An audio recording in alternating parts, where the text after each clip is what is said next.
또 예수 안에 있는 하나님의 사랑에서 끊을 수 없습니다. 많은 사람들이 하나님께서 왜 막아주시지 않지 당황하기도 하고 불만을 갖기도 하고 실망을 하기도 하는데, 예수님께서는 단 한 번도 우리를 환난으로부터 고통으로부터 보호해주겠다라는 약속을 하신 적이 없습니다. 오히려 정반대의 말씀을 주셨죠. 세상에서는 너희가 환난을 당하나 담대하라, 내가 세상을 이기었노라 말씀을 하십니다. 어려움을 당하는 성도들이 푸념처럼 이런 얘기하는 거 들어보셨죠? 하나님 나한테 왜 이러세요? 여러분도 아마 그런 생각을 해보신 분들이 있을 것 같습니다. 이런 푸념 어린 하소연 속에서 우리는 나는 고통으로부터 보호되어야 된다라고 하는 이런 마음이 있는 거죠. 그러나 고통이 피해가는 사람, 고난이 피해가는 사람은 없습니다. 모든 사람들은 고난의 시간을 맞게 됩니다. 하나님이 너무 무책임하신 거 아닌가? 그렇지 않습니다. 고난과 고통은 하나님 때문에 생기는 것이 아니라 우리가 타락하고 깨어진 세상에 살고 있기 때문에 고난의 시간과 환난의 시간이 다가오는 것입니다. 바울이 인간의 타락으로 인해서 하나님의 모든 창조물들이 신음하고 고통한다라는 얘기를 하잖아요. 그러니까 고통으로 얼룩진 깨어진 세상에서 살아가고 있는 믿음의 사람들에게 고난이라고 하는 시간은 어떻게 보면 피할 수 없는 필연의 시간이 되는 것입니다. 그러나 고난 속에서만 들을 수 있는 하나님의 이야기가 있습니다. 고난 속에서만 들려오는 이야기, 그 이야기는 성령의 이야기입니다. 고난을 당하고 있는 성도들에게 힘들고 어려운 시간을 보내고 있는 성도들이 그들은 혼자 있는 것이 아니며 예수님과 함께 하나님과 함께하며 그들을 기쁜 마음으로 도와주시는 성령과 함께 있다라고 하는 것이 오늘 우리가 묵상하게 될 내용입니다. 고난 속에서 만나게 되는 더 깊은 이야기, 우리를 도우시는 성령의 이야기 속으로 한번 들어가 보도록 하겠습니다. 26절과 27절 말씀 개역 개정으로 한번 읽어볼게요. 한 목소리로 읽겠습니다. 시작. 이와 같이 성령도 우리의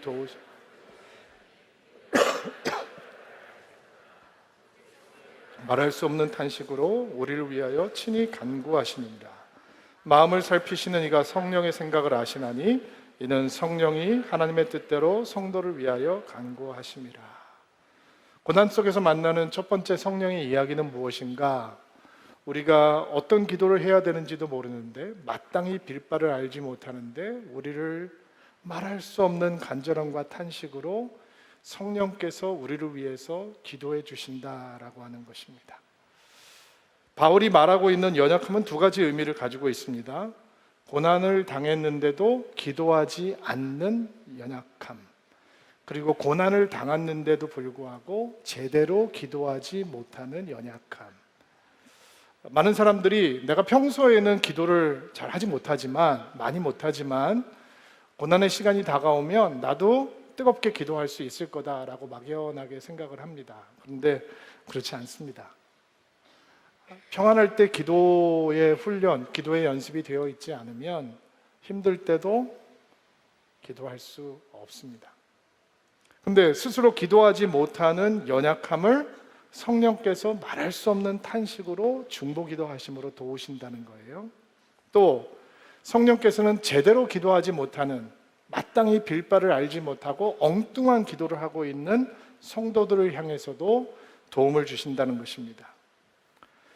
제대로 기도하지 못한다라고 하는 것을 사도 바울은 마땅히 빌 바를 알지 못한다라고 하는 표현으로 설명을 하고 있습니다.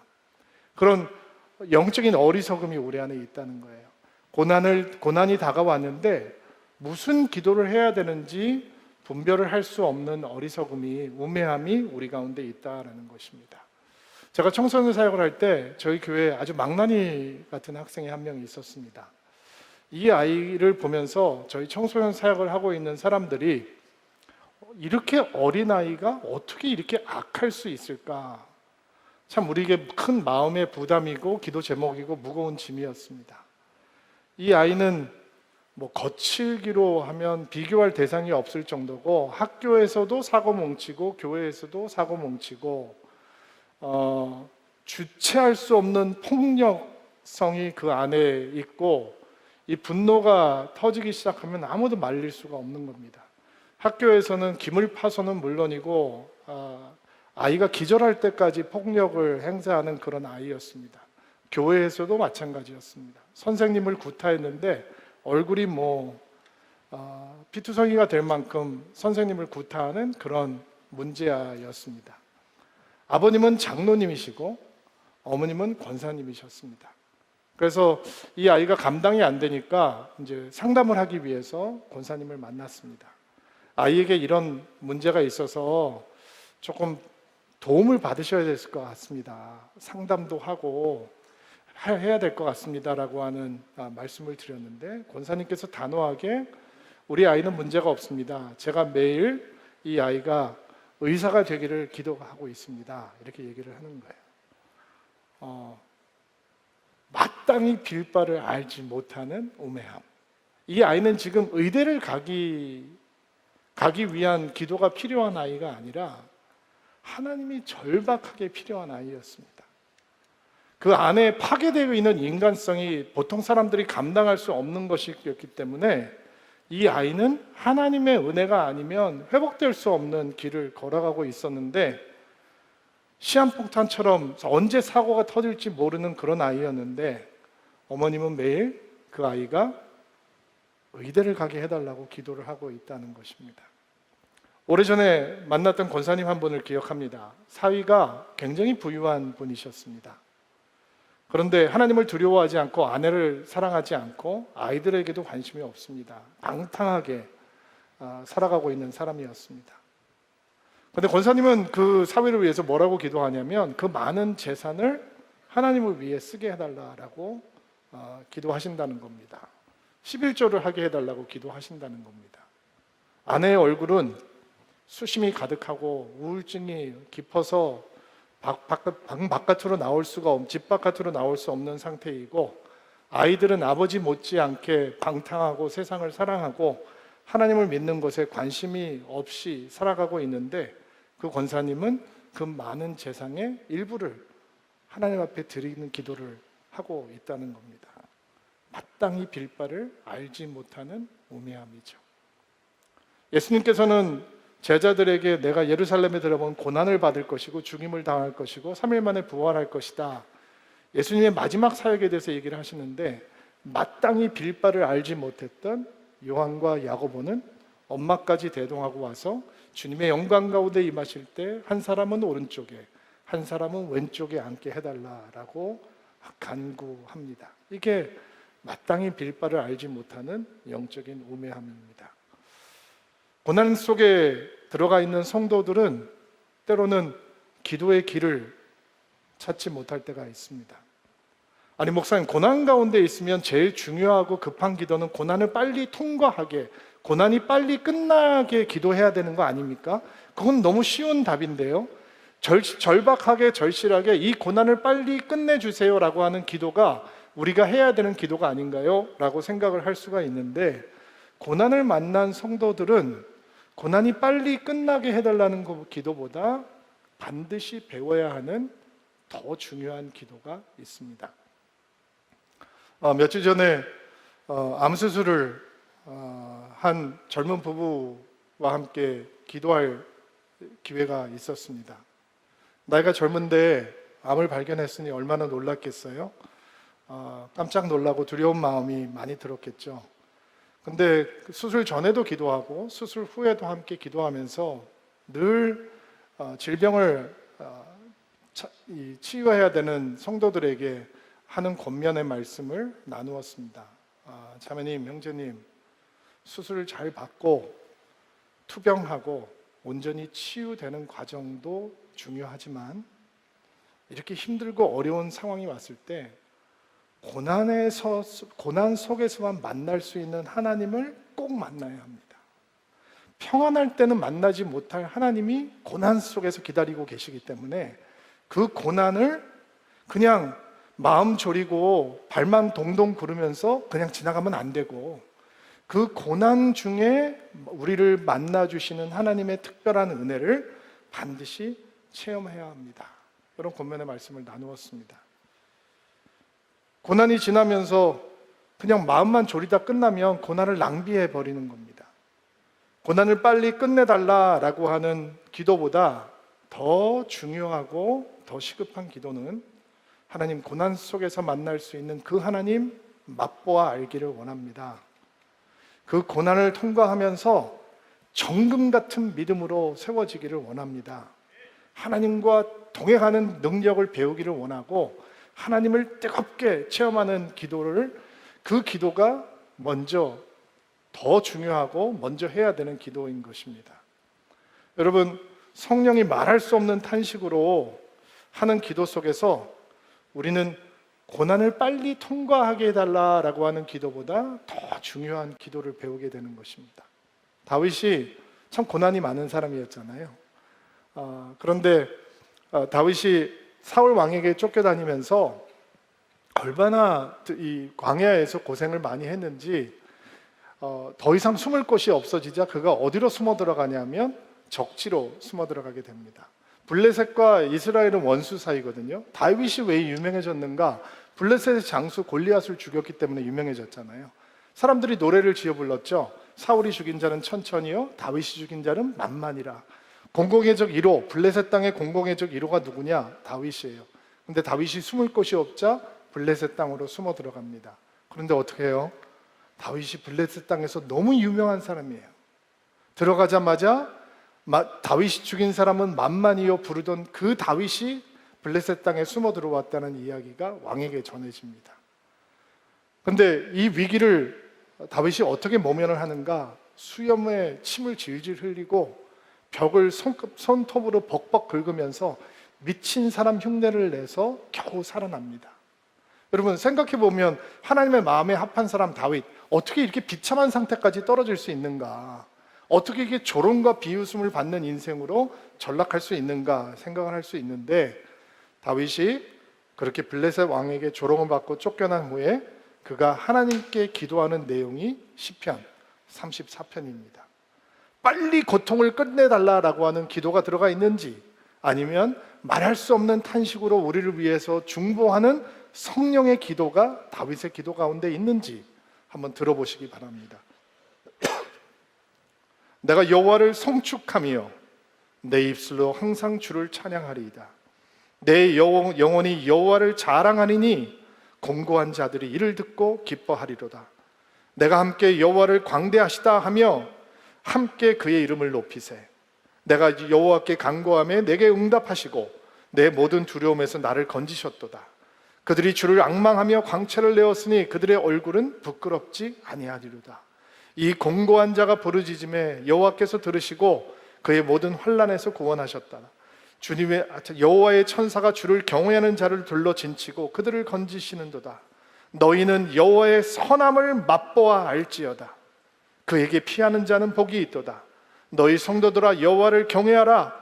그를 경외하는 자에게는 부족함이 없도다. 젊은 사자는 궁핍하여 줄일지라도 여호와를 찾는 자는 모든 것에 부족함이 없으리로다.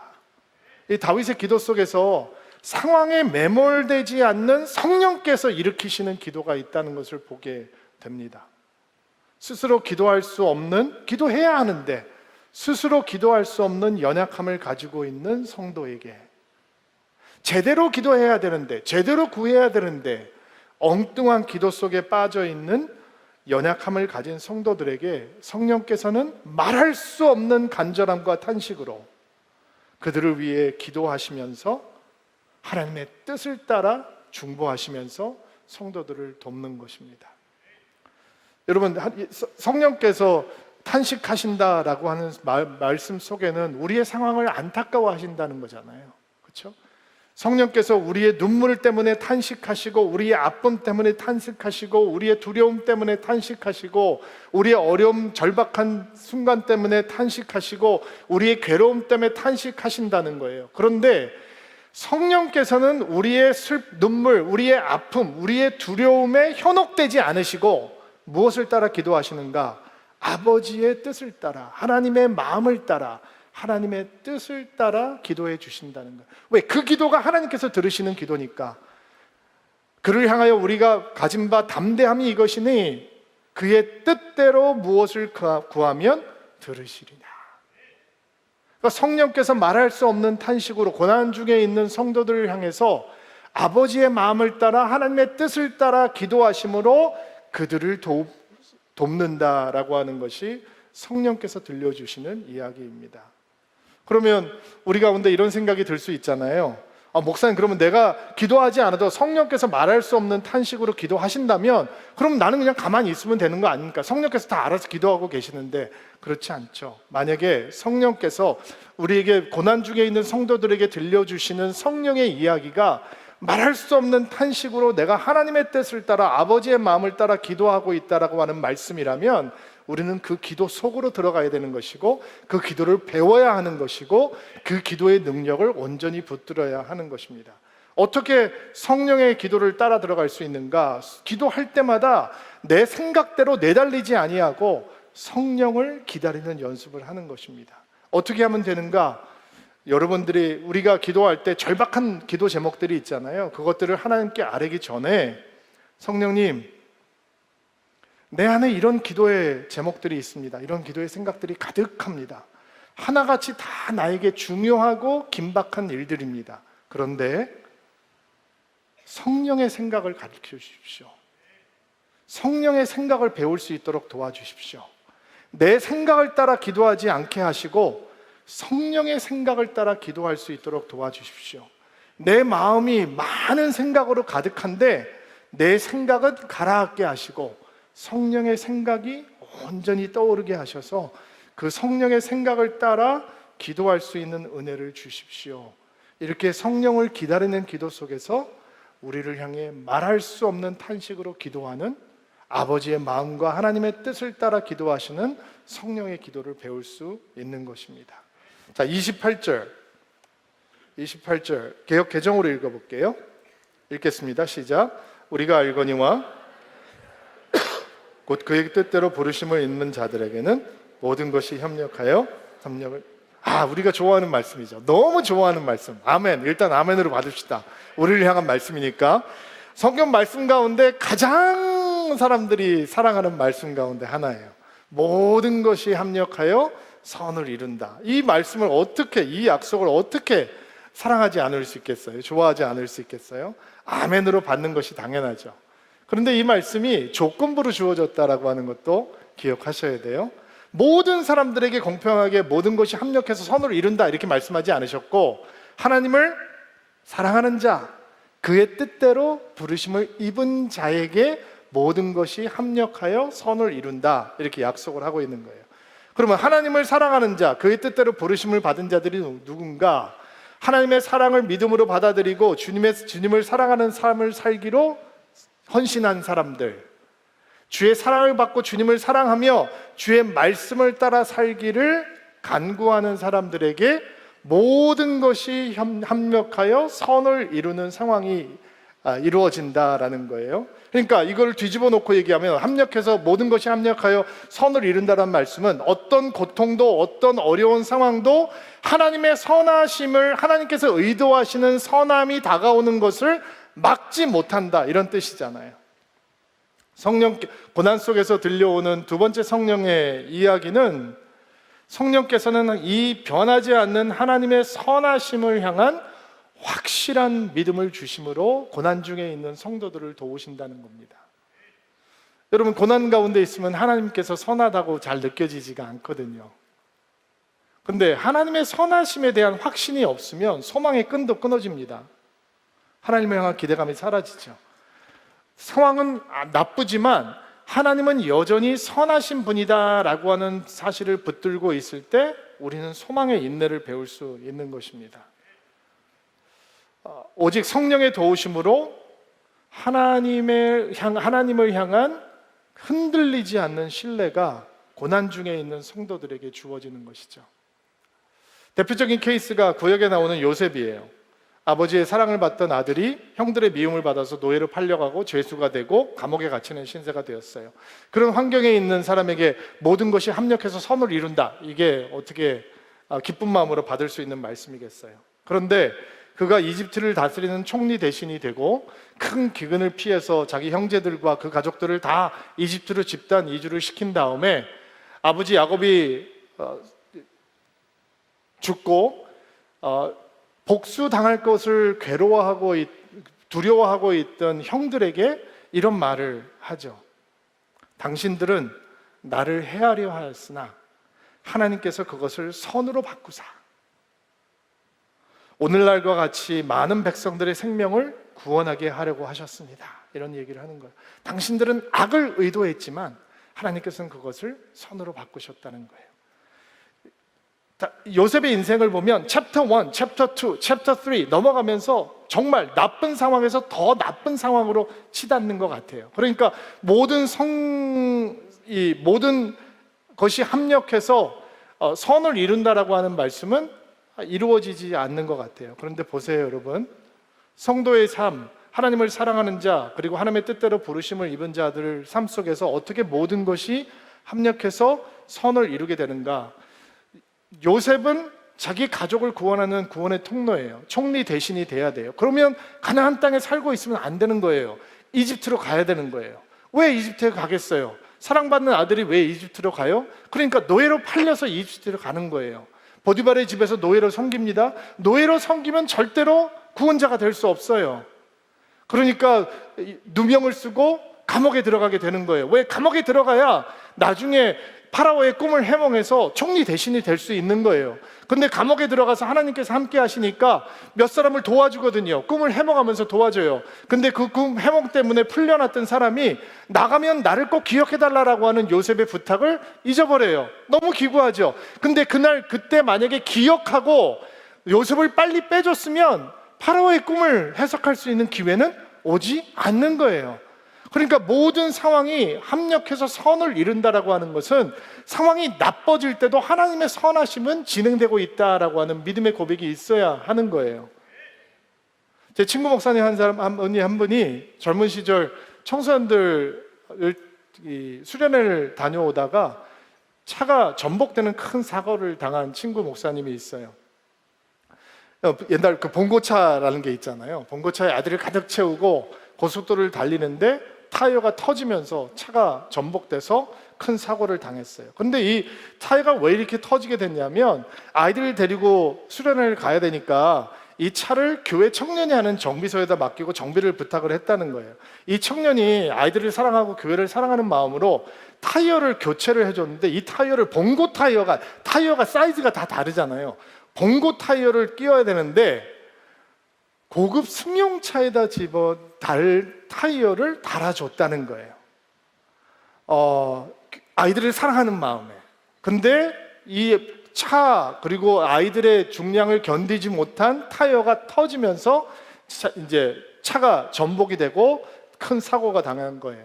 여름이었으니까 목사님이 창문을 열고 운전을 하고 하다가 차가 목사님 쪽으로 전복이 되니까 차가 이제 슬라이드를 하기 시작하는데 자기 손이 그 고속도로 바닥에서 긁히면서 이게 막 온갖 고통이 목사님이 경험하게 된 거죠. 근데 그 순간에도 이 목사님이 얼마나 훌륭한 목사였는지 차가 아이들 쪽으로 뒤집어지지 않고 자기 쪽으로 뒤집어진 것을 감사하면서 그 고통을 경험했다는 거예요. 체험했다는 거예요. 이제 사고가 났으니까 경찰이 오고 구급차가 왔는데 아이들이 막 구급차를 타고 병원으로 가고 자기가 마지막에 이제 치료를 하러 가야 되는데 자기가 봐도 자기 손이 내가 이 손을 제대로 쓸 수 있을까라고 할 정도로 만신창이로 볼 수 없는 상황이 된 거예요. 그리고 그 응급 요원들이 이게 지금 대형 병원, 종합병원을 가야지 이 수술을 할 수 있는데 너무 멀리 떨어져 있어서 이거 급한데 어디로 이 사람을 데리고 가야 되는지 자기네들끼리 막 의논을 하고 있는 소리를 들으면서 하나님을 향한 원망이 조금 올라오더래요. 그리고 오밤중에 어느 시골 병원을 찾아 들어갔는데 겉에서 병원을 보니까 기가 막히더래요. 이런 데 들어가서 내가 수술을 받는다고? 이게 제대로 수술을 해줄 수 있을까? 지금 봐도 뭐 이게 난리인데 이거 여기서 수술을 받고 내가 어떡하지? 여기서 대강 그냥 피만 멈추고 수술을 한 다음에 서울 가서 다시 수술을 받아야 되겠다라고 생각하면서 수술실에 들어가서 수술을 받았어요. 긴 시간 동안 수술을 받고 아침이 돼서 일어나가지고 이 병원 로비에 와서 벽에 붙어 있는 사진을 보고 이 목사님이 깜짝 놀랐대요. 왜 놀랐느냐?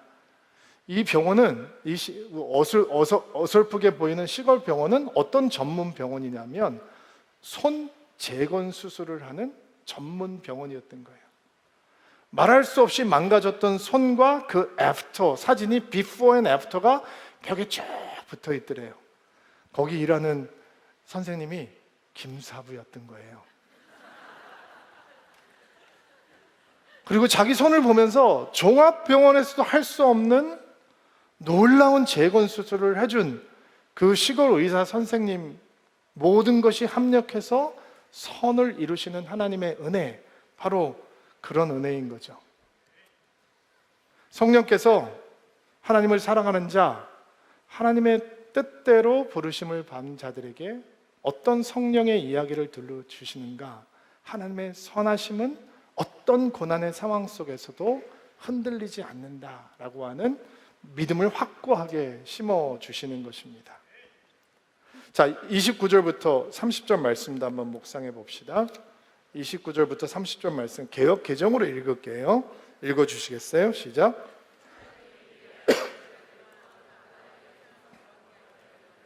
미리 정하셨으니 이는 그로 많은 형제 등에서 맏아들이 되게 하려 하심이니라.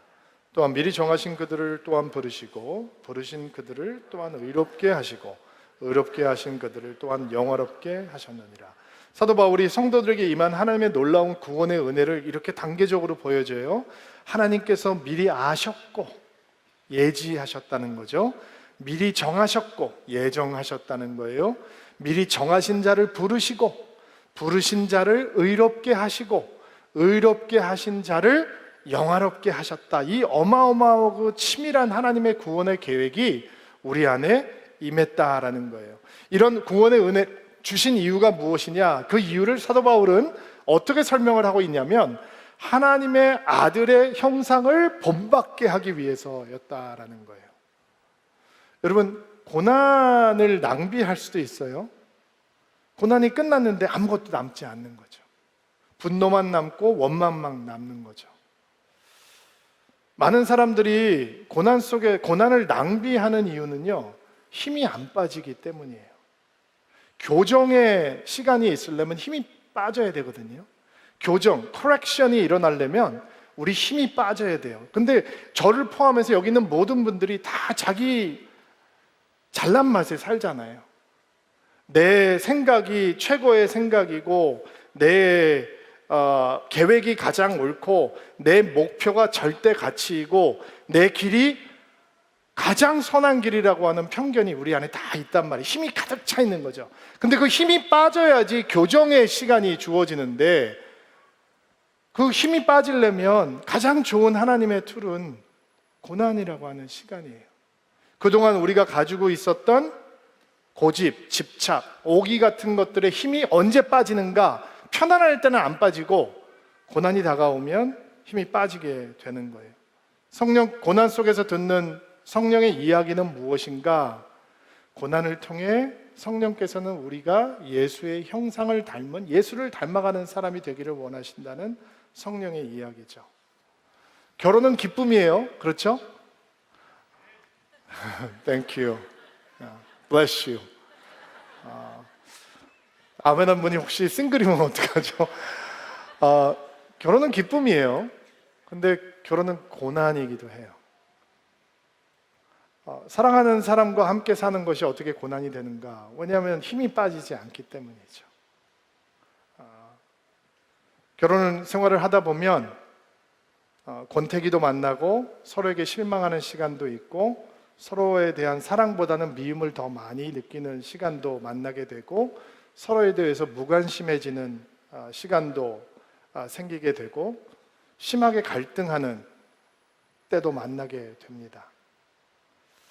그런데 이런 고난의 시간을 겪는 부부가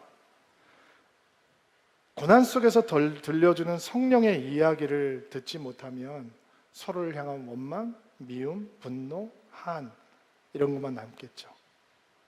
근데 성령께서 하나님께서 고난 가운데 우리에게 예수의 흔적을 남기시는 하나님이시라면 우리는 고난 속에서 우리의 예수의 형상으로 충만케 하시는 그 성령의 은혜를 구할 수 있고 붙들 수 있고 의지할 수 있을 것입니다.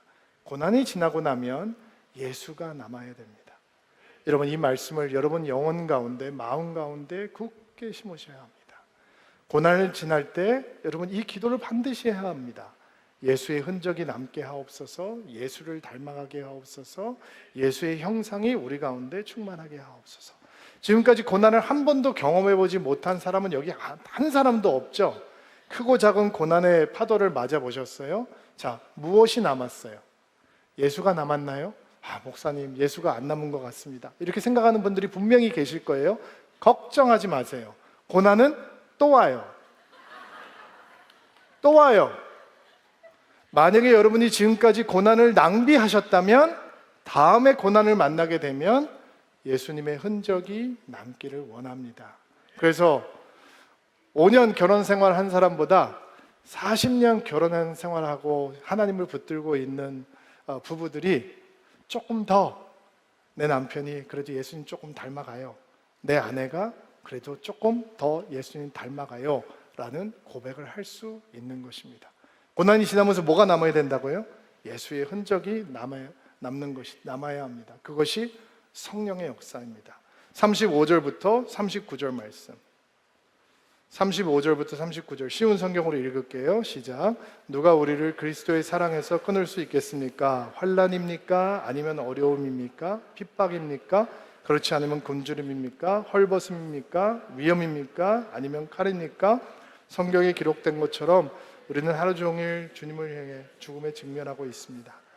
우리는 도살당한 양과 같은 대접을 받았습니다. 그러나 우리는 우리를 사랑하신 하나님을 힘입어 이 모든 것을 이기고도 남습니다. 나는 확신합니다.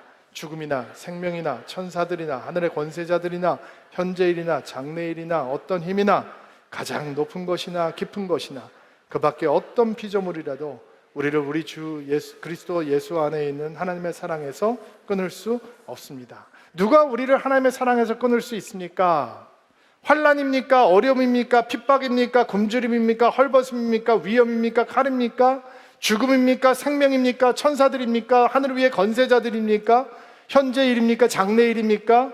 어떤 힘이나 높음이나 기쁨과 어떤 피조물도 우리 주 그리스도 예수 안에 있는 하나님의 사랑에서 우리를 끊을 수 없습니다. 아멘.